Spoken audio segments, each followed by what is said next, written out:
तुम्ही पाहत आहात MCN न्यूज मराठी। ॲग्रोकेअर कृषी मंच संस्थेच्या वतीने महाराष्ट्र आयकॉन अवॉर्ड 2026 पुरस्काराची घोषणा महाराष्ट्र दिनानिमित्त करण्यात आली आहे। या पुरस्काराचे वितरण 8 मे रोजी नाशिक येथील यशवंतराव चव्हाण महाराष्ट्र मुक्त विद्यापीठ येथे होणार आहे।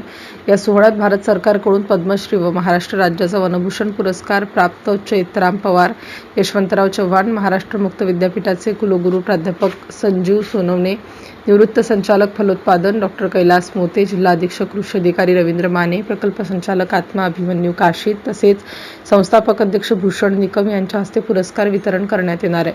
पुरस्कारार्थींना सन्मानचिन्ह, सन्मानपत्र आणि मेडल देऊन गौरवण्यात येणार आहे।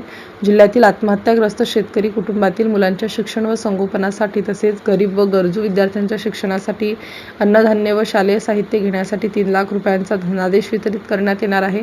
बुलढाणा जिल्ह्यातील राजू जावळे पाटील यांना कृषीपूरक उद्योग उभारणी आणि समाधान पुंडाळीकराव दामधर बुलढाणा यांना सामाजिक योगदानासाठी देण्यात आले आहेत।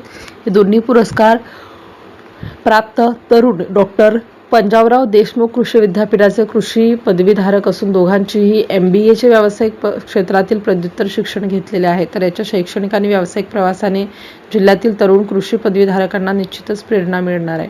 समाधान दामधर यांनी बियाणे क्षेत्रात आंतरराष्ट्रीय स्तरावर काम केलं असून जवळपास 21 देशांना या निमित्ताने त्यांनी भेटी दिलेल्या आहेत।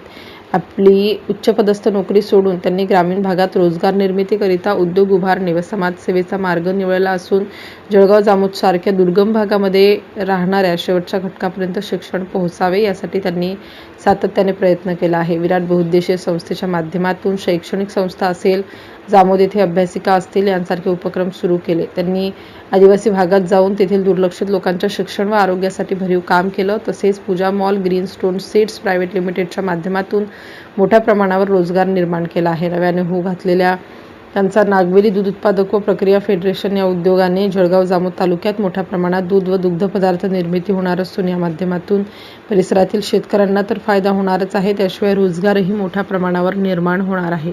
MCN न्यूज मराठीकरिता गजानन सोनटक्के, जळगाव।